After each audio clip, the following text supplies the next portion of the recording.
Sebab itulah ibu dan ayah kita selalu pesan kepada anak-anak, kalau dah main kat luar, dah gaul-gaul tanah tu, cucilah tangan. Kalau makanan dah jatuh tu, janganlah kutip makan semula. Tapi ada juga jatuh ni, pergi makan kan. Kadang-kadang, belum 5 saat. Belum 5 saat. Lagi. Saya tak tahu datang dari mana.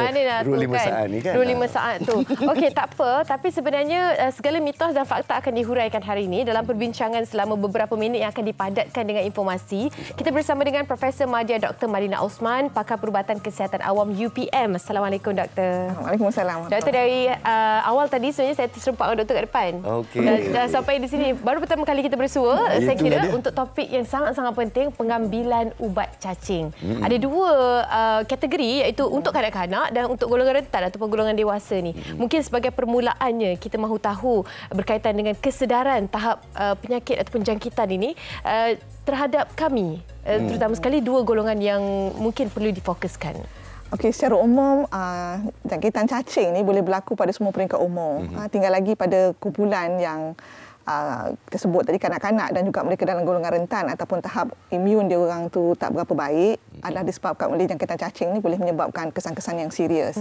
Tetapi secara umum ia perlu diberikan tumpuan sebab kita yang sihat ni juga perlu mengambil berat mereka-mereka yang di bawah jagaan. Yang pertama. Yang seterusnya ialah jangkitan cacing adalah merupakan jangkitan yang agak mudah berlaku kalau tidak ada perhatian. Saya bagi contoh sebab dia punya cara untuk berjangkit ataupun menjangkiti seseorang tu bukan sahaja melalui makanan. Melalui makanan yang tercemar tu satulah. Satu lagi mungkin tangan tu tak bersih, kuku tak potong dan sebagainya. Dan satu lagi cacing juga boleh berjangkit melalui kulit. Kulit? Ya, betul. Tu yang orang tua-tua kita kata jangan tak pakai kasut, kena pakai kasut. Ada satu cacing tu, cacing kait, peringkat lava dia tu, kalau saya kata terdedah di luar, lepas hujan ataupun suasana yang agak lembap situ, lava dekat tanah tu dia boleh penetrate, masuk ke dalam kulit. Dia boleh menusuk masuk melalui kulit kaki kita yang tebal tu. Walaupun kulit kaki kita tak ada luka, tak ada open wound itu dia punya keistimewaan lah. Allah Subhanahu Wa Taala dah jadikan dia. Jadi dia masuk dalam saluran darah. Itu boleh masuk. Lepas tu dia pergi ke paru-paru. Lepas tu dia akan pergi kepada usus. Satu lagi gejala untuk jangkitan cacing ni juga, dia bukan sahaja sakit perut dan sebagainya. Untuk kanak-kanak tu, dia juga boleh menyerupai seolah-olah mendapat serangan asma. Sebab macam cacing gelang, betul, cacing gelang dan cacing kait terutamanya, sebab salah satu dia punya transit dia sebelum dia pergi ke usus tu, dia pergi ke paru-paru. Jadi dalam paru-paru tu dia akan menyebabkan gejala radang. Jadi kanak-kanak tu mungkin mengalami susah nafas, dan antara gejala yang paling sering dialami ialah batuk. Kan, siapa yang ada anak-anak kecil tahulah, batuk tu antara gejala yang paling sering. Jadi bila dah sampai ke paru-paru, dia akan tertelan dan sebagainya, dan yang second cycle, yang kedua tu baru dia akan duduk di dalam usus. Pada usus tu, jadi kalau setakat loya, muntah-muntah, sakit perut dan sebagainya, itu gejala sebahagian. Itu sebahagian, maksudnya cacing tu dah settle dalam usus. Tapi dalam perjalanan tu, dia mungkin pergi ke paru-paru, ada mungkin dapat gejala. Mungkin saya nak tanya, daripada apa yang kita paparkan sebentar tadi, cacing-cacing ini, ada macam-macam jenis cacing yang untuk manusia ni, dia menghisap darah kita, menghisap nutrien kita. Jadi apa kesannya kepada kanak-kanak yang terutamanya sedang membesar? Kanak-kanak ni dia sangat penting sebab 5 tahun pertama kehidupan mereka tu adalah perkembangan organ-organ penting, terutamanya otak dan sistem saraf. Yang 2 tahun pertama kita tahulah, lepas tu bila mereka dah mula berjalan tu, lagi akan banyak lagi berlaku perubahan fisiologi dan juga perkembangan otak dan saraf yang saya sebut tadi. Jadi dalam tempoh ni mereka memerlukan nutrisi, zat-zat makanan yang tertentu. Kalau terjangkitan cacing, apa yang berlaku? Dia share. Yang zat makanan tu share pula tadi dengan cacing. Cacing makan lebih pula. Cacing makan lebih dan sebagainya. Dan dalam masa yang sama menyebabkan gejala sakit perut dan sebagainya. Dan juga mungkin juga dalam kajian telah menunjukkan dia juga boleh mengganggu emosi dan juga cara pembelajaran, fokus pada pembelajaran dan sebagainya. Jadi itu adalah impak yang perlu kita lihatlah. Yang 5 tahun ni, umur 5 tahun ke bawah ni memang sangat penting untuk diberikan perhatian. Sebab kalau tak ditangani dengan baik, dia boleh menyebabkan impak kekal, terutamanya pembelajaran dan emosi kanak-kanak tu. Dan satu lagi ialah perkembangan fizikal. Perkembangan fizikal mungkin boleh terbantu. Nampak mungkin terbantu melainkan bila dibandingkan dengan anak-anak yang lain kan. Terutama sekali kalau kita tengok macam contohlah kawasan perumahan antara area-area ataupun yang boleh dibezakan. Kadang-kadang kalau saya pergi buat kerja-kerja amal di kawasan pedalaman, anak-anak memang sangat kurus, sangat kecil kan, nak dibandingkan dengan anak-anak di bandar. Adakah ini juga bermakna mereka yang berada di bandar tak perlu risaukan sangat tentang hal ini, ataupun sebenarnya itu adalah satu mentaliti yang harus kita perbaiki lagi kerana di mana-mana ada boleh berlakunya jangkitan ini? Bagaimana komen doktor? Tak semestinya, walaupun dari segi kajian prevalent menunjukkan banyak di kalangan jangkitan itu berlaku di luar bandar ataupun pedalaman, tapi terdapat juga yang berlaku di bandar. Dan ini sebenarnya kalau kita lihat dari segi faktor risiko, dia banyak menyebabkan jangkitan di kalangan mereka yang mempunyai kesedaran tentang kebersihan diri yang kurang ataupun penyediaan makanan yang tidak begitu teliti sehingga menyebabkan berlaku pencemaran. Tak kisah kuku panjang, anak-anak main tanah dan sebagainya, dan juga dari segi penyediaan makanan. Dan satu lagi kebersihan diri lah, tak pakai kasut dan sebagainya. Jadi perkara-perkara ni kalau tak diendahkan akan menyebabkan mendapat jangkitan. Dan dalam kajian saya lah, di kalangan bandar juga, mereka yang duduk di bandar juga boleh mendapat jangkitan. Berlaku. Sebab penyediaan makanan mungkin terdedah dengan yang terkini di kalangan kanak-kanak pelarian lebih kurang 40% mereka duduk di bandar. 40% ya. Betul. Jadi agak-agak tinggi. Jadi mungkin kesedaran tentang kebersihan tu menjadi punca utamanya di sini. Saya pun tak pasti sebab kajian saya lebih menjurus kepada kesihatan awam. Tapi mungkin dari sisi sosial kalau kita lihat, kita dari segi faktor-faktor, kita dapati jangkitan ni banyak yang berlaku di kalangan mereka yang mempunyai tahap sosioekonomi yang rendah. Dan mungkin untuk menyediakan makanan tu dalam keadaan yang agak sukar dan sebagainya sehingga menyebabkan prioriti keutamaan untuk menyediakan makanan yang bersih ni mungkin tidak begitu diutamakan. Itu yang saya lihatlah. Ataupun dari segi anak-anak ni, asalkan mereka dapat makanan sudahlah. Bersih dan tak higienik itu lain kira, contohnya macam tu. Tapi pada pandangan saya perlu seimbang sebab kedua-dua ni akan menjamin anak-anak tu akan hidup dalam keadaan sihat. Yang pentingnya pembelajaran tu sebab kalau saya kata kita sebut tentang tumbuhsaran yang terbantut, sebenarnya tumbuhsaran fizikal kesannya agak lambat. Tapi yang paling awal ialah emosi dan juga pembelajaran. Betul. So saya selalu kadang-kadang bagi tahu saya punya pelajar. Kadang-kadang kita tengok orang tu marah-marah pasal apa. Mungkin kita ada parasite dalam badan ni, kita tak tahu sebab anak-anak ni antara simptom dia selain daripada sakit perut tadi mudah meragam. Gangguan emosi dan sebagainya. Jadi keadaan-keadaan ini perlu dilihat. Maksudnya kita tak boleh membuat kesimpulan ini hanya berlaku di luar bandar, kita yang kat bandar ni berselamat.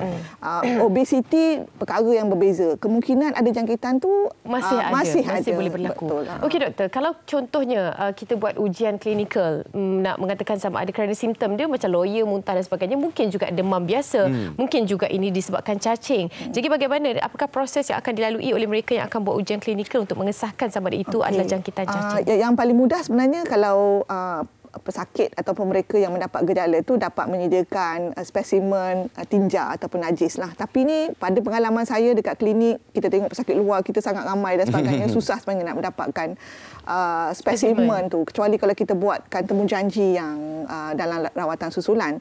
Tapi yang paling cepat lah yang kalau kita boleh buat diagnosis awal lah besar kemungkinan mereka tu dijangkiti cacing. Seandainya gejala tu memang ada, tanda-tanda klinikal pun ada dan kita tengok darah tu dia punya paras darah putih. Salah satu darah putih kita sebut eosinofil. Kalau tinggi lebih daripada 1%. Kalau dah 5-10% tu confirm memang ada jangkitan cacing. Itu antara yang kita boleh buat dekat klinik yang pantas lah. Kit-kit terkini saya tengok tak ada yang dapat menyaring seseorang tu melalui darah dan sebagainya kecuali melihat darah putih. Parasite masih lagi kita memerlukan spesimen najis tu untuk diperiksa di dalam bawah mikroskop. Kita ada satu soalan daripada Facebook ya. Jadi kita nak Amira daripada Puan Hamidah. Assalamualaikum doktor dan pengacara. Kita ada rasa gatal-gatal dalam mata. Adakah gejala cacing juga? Perlukah kita ambil ubat cacing untuk yang dewasa? Okey, ini kalau gejala mata tu dia lebih kepada infection, jangkitan yang disebabkan oleh virus ataupun bakteria. Jadi ini perlu mendapat maklumat kena konsult doktor pakar mata lah. Cuma ada juga cacing yang boleh juga jangkit menjaga hati mata. Tapi ini bukan dalam kumpulan cacing yang kita bincang hari ini. Okey. Alright. Kumpulan cacing, Adalah. kumpulan cacing yang kita bincang hari ini hanya cacing-cacing yang ada dalam usus. Tapi ada cacing-cacing yang sepatutnya duduk di dalam haiwan. Tapi disebabkan oleh kita ke ataupun siapa-siapalah secara tak sengaja terlalu rapat ke dengan haiwan ataupun termakan telur daripada najis haiwan ni yang mungkin mencemarkan makanan, minuman dan sebagainya. Okey. Kalau cacing tu dalam haiwan tu duduk dalam usus haiwan, tapi bila masuk pada manusia dia tak boleh duduk dalam usus kita. Oh, bukan Dia tempat akan- yang sama. Tak, dia akan pergi ke tempat lain. Macam kita lah kalau kita sesat kan. Nak pergi Kita mana? tak Dia boleh. bukan tempat kita dia, ni dia kan? akan wandering around. Wandering around. So, Jadi sampai kalau dia boleh keluar dari mata? So kalau cacing, saya bagi contoh, kalau cacing kait haiwan, dia pun akan boleh penetrate kulit. Okey. Tapi dia akan maintain kat kulit aja, dekat situ saja. Dia pusing-pusing sampai dia mati. Dia takkan pergi ke paru-paru, takkan pergi ke usus. Okey. Itu dia punya Perbezaan. perbezaannya. Jadi Okey. kalau yang kat mata tu mungkin disebabkan oleh cacing haiwan dan sebagainya, tapi Ada itu memerlukan possibility jugalah. consultation lanjut lah. Daripada Okey. soalan-soalan yang kita dapat ni kan, nampak macam tahap kesedaran tu agak rendah kalau kita cerita pasal cacing ya. Jadi saya pun pelik. Dulu kita muda-muda dulu macam-macam yang kita nampak dekat media massa kan. Oh, cacing gelang, cacing kerawit, bahaya. Tapi sekarang ni saya nampak macam tahap kesedaran tu semakin rendah. Mungkin doktor ada komen di sana. Saya banyak melihat kepada data-data beban penyakit ni lah daripada tahun 70-an, 80-an, 90-an hinggalah sekarang ni lah ya. Kajian-kajian mengenai jangkitan cacing ni terus dilaksanakan. Tapi saya tak nampak di situ ada trend yang menunjukkan penurunan yang jelas. Masih ada lagi tempat-tempat terutama di pedalaman ya dan juga pinggiran bandar ataupun di bandar sendiri yang angka jangkitan masih tinggi melebihi 10%. Dan di sini pada pandangan saya lah mereka-mereka yang boleh melihat kembali kepada polisi sebab zaman saya dulu di peringkat lapangan ya bila kita jumpa sakit-sakit di pedalaman dulu memang kita bagi ubat cacing tu setiap 6 bulan sekali. Kanak-kanak tu kan 6 bulan sekali itu secara percuma untuk kanak-kanak di pedalaman. Okey. Tapi sekarang ni polisi tu hanya diberikan mengikut penilaian risiko lah di suatu tempat. Kalau saya kata memang ada jangkitan tinggi diberikan. Tidak lagi secara percuma. Jadi di sini pada pandangan saya kita perlu mempergiatkan promosi di kalangan ibu bapa. Yang mana kalaulah misalnya kata dah tak boleh dah dapat secara percuma, apalah salahnya kita belikan ubat cacing tu anak-anak sebab dia sangat baik. Ya, untuk perkembangan anak-anak tu dari mula dia pandai berjalan, dia dah pandai main pasir dan sebagainya sebab tak ada vaksin. Tak ada vaksin untuk jangkitan cacing. Jadi ubat cacing ni adalah bagi membolehkan mengawal gejala tu untuk tidak terlalu teruk sehingga mengganggu fungsi-fungsi tubuh ataupun komplikasi yang serius. Baik.